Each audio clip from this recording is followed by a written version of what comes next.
নবীজির কাঁধের মধ্যে বসতেন। আল্লাহু আকবার, আল্লাহু আকবার। হুসাইন নবীর কাঁধের মধ্যে বৈশা আমার নবী রহমাতাল লিল আলামিনের বাবরি চুল মোবারকের মধ্যে দইরা নবীজিরে বলতেন, যাও গোরা ডান দিকে যাও, সুবহানাল্লাহ। আবার বলতেন, যাও গোরা বাম দিকে যাও।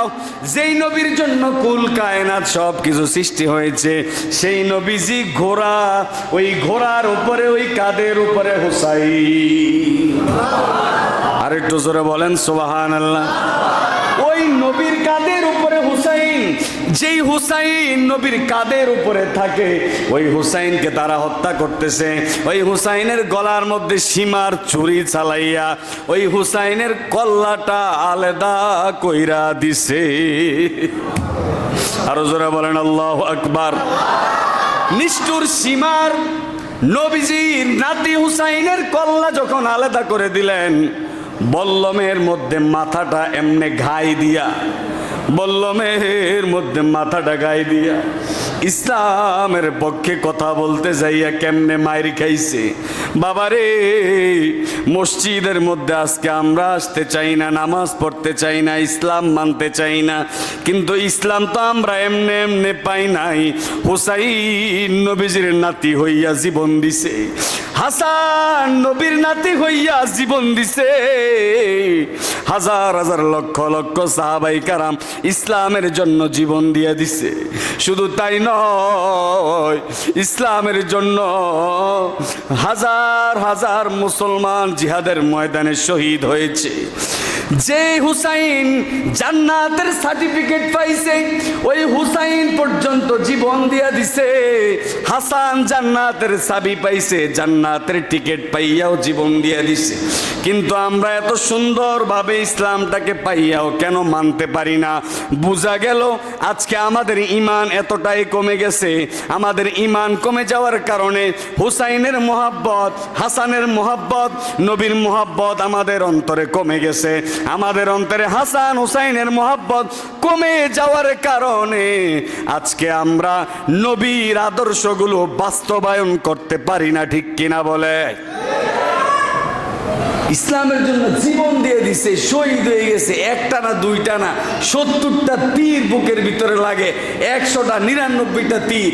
এক এক তীর শিশু আলিয়াসগড়ের গলা দিয়া তীর এদিক দিয়ে ঢোকে, ওই দিক দিয়ে বাইর হয়।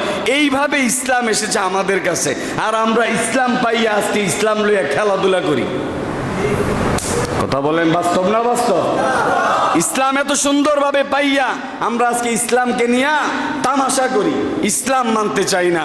আল্লাহ তাআলা ইসলাম মানার তৌফিক দেখ, বলেন আমিন। হুসাইন কিতাবের মধ্যে পাওয়া যায়। এই কথা বলে শেষ করে দিচ্ছি। যখন হুসাইনের দেহ মোবারকটাকে দাফনের জন্য আনা হলো, দেখলেন হুসাইনের শরীরের মধ্যে 33টা বল্লমের আঘাত। আল্লাহু আকবার। কয়টা বল্লমের আঘাত?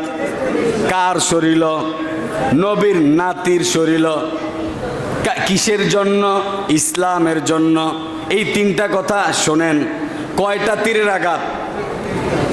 33টা বল্লমের আঘাত, 34টা চাবুকের আঘাত।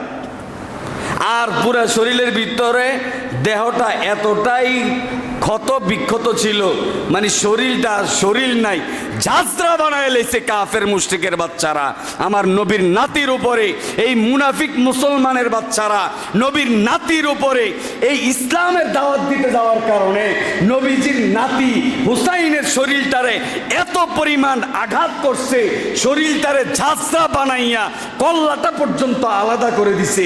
ওই জায়গার মধ্যে আমাদের দেশেও বর্তমানে ইসলামের বিরুদ্ধে কেউ কেউ ওই এজিদের মুসলমান, এজিদি মুসলমান দাবি করে, কিন্তু এখনো পর্যন্ত এজিদি মুসলমানের মতো মুনাফিকি কইরা ইসলামের দুশ্মনী করে।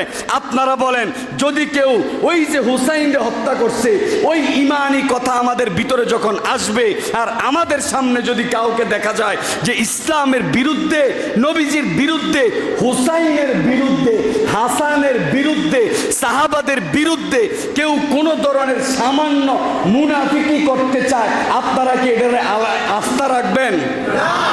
জোরে কোন আস্থা রাখবেন নাকি সঙ্গে সঙ্গে প্রয়োজনে জীবন দিয়ে দিব, প্রয়োজনে শহীদ আমরাও হয়ে যাব, তবে এই মুনাফিক মুসলমান এই বাংলার জমিনে আমরা রাখবো না? ঠিক কিনা বলেন?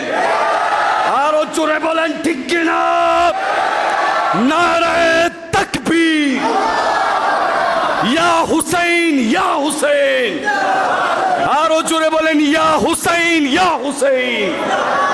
এই কারবালার প্রান্তরে মুসলমানদের রক্তের উসিলা দিয়া হুসাইন বলেছিল, আল্লাহ আমি হাসরের ময়দানে আপনি যে আমাকে যুবকদের সর্দার বানিয়েছেন, আমি হুসাইন জীবন দিলাম, কোনো দুঃখ নাই, আমার সন্তান জীবন দিছে দুঃখ নাই, আমার পরিবারের মানুষ জীবন দিছে দুঃখ নাই, আমি এই সমস্ত আমার পরিবার আমি হুসাইনের কল্লা আপনার রাস্তায় দিয়ে দিলাম, দুঃখ নাই, আমি এই সব রক্তের বিনিময়, সব শহীদের বিনিময় হাসরের ময়দানে আমি আমার নবীর উম্মত একটারও জাহান্নামে যেতে দিব না।